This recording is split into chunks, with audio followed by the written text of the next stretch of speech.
This is Cheryl Morgan at Imaginales in Epinal, and I'm here with Jean-Claude Dunyach, who is one of the leading French science fiction writers. But as with many science fiction writers, I believe you have a day job as well. You work for Airbus? Yes, I correct? work for Airbus. I'm a scientific engineer and a research engineer for European projects since more than 25 years now.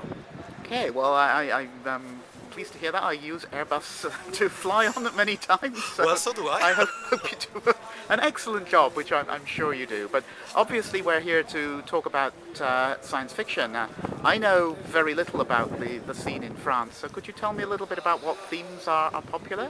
Well, first of all, science fiction is something very big in France since more than a century. After all, we started with Jules Verne and moved our way through this.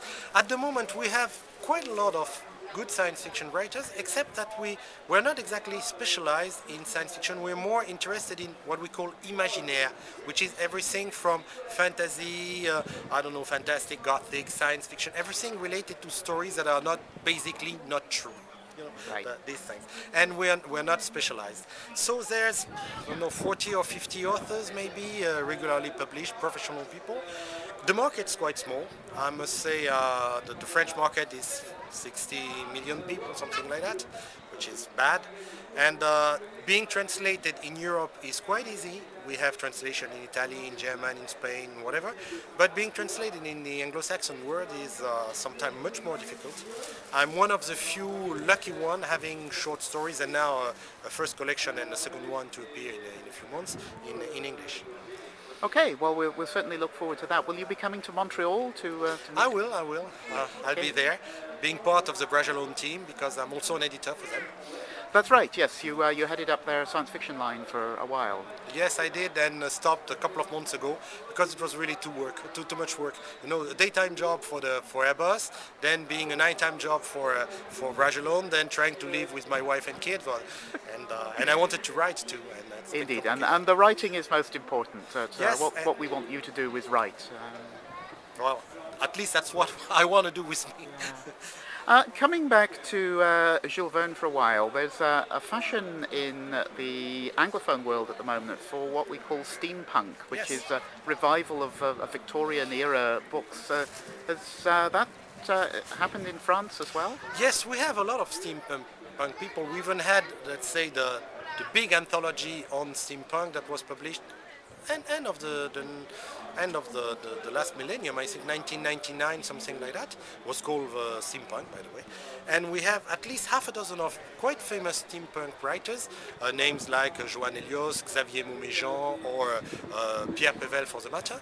And we have also a source of inspiration, which is Dumas, Alexandre Dumas, the Three Musketeers, Yes, and indeed. all stuff like that. So we're not doing a Victorian steampunk, we're doing more Parisian steampunk with musketeers, with the machines like, for example, the old aircraft that were designed at the end of the 19th century by, or the Montgolfière or whatever.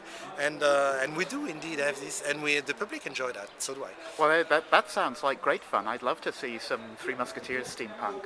You'll see some Three Musketeers steampunk, most probably because Pierre Pével, who's the author, is a Bragelonne author by the way, is going to be published in English, and I think in September.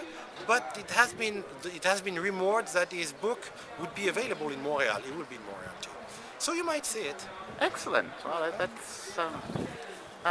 that'll be great fun to read. Is there anything else in French science fiction that you would like to recommend to English readers? Well, just to mention that French science fiction is also science fiction written in French, and there's a lot of very interesting books coming from Canada, coming from Belgium, coming from Switzerland for the matter, and in particular in Canada, I'm very proud to publish a couple of authors that are Jean-Louis Trudel and Yves Ménard, publishing under the name Laurent McAllister, and they wrote one of the most wonderful space operas that I've ever read. It's called Supremacy, and it's been published by Edition Bragelonne, and that's the last book I did as an editor.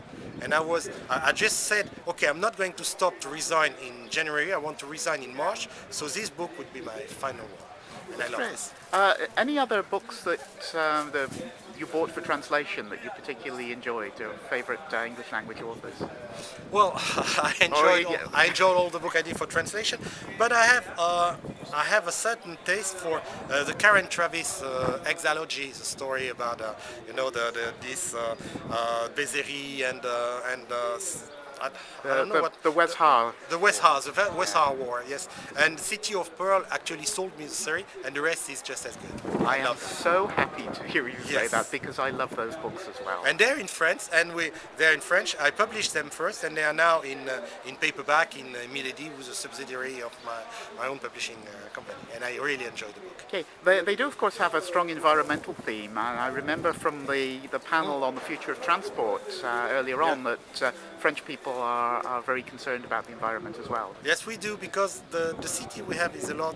First, it's the first place in the world for tourism, so it's very important for us to have our environment tidy, nice, and let's say with a human respect for the nature. So there's a lot of work actually to get rid of everything that would pollute, everything that would actually leave trash or put too much noise or too much pressure on the nature. So that's important for us because we live there. Okay, and finally, could you tell me a little bit about the book that you're having published in English?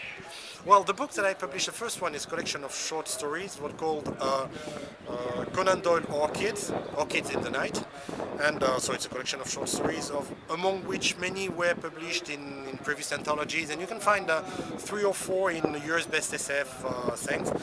And the second one is almost the same, a second set of short stories, because I wrote in France 7 novels and 7 collection of short stories. I'm half and half. But it's very easy to publish a short story because the translation cost is not that high, but for a novel it's completely different. So my novels are still untranslated, but I'm working on it. Okay, well, best of luck with that, and I look forward to seeing you again in Montreal in August. Okay, see you then. Thank you very Bye. much.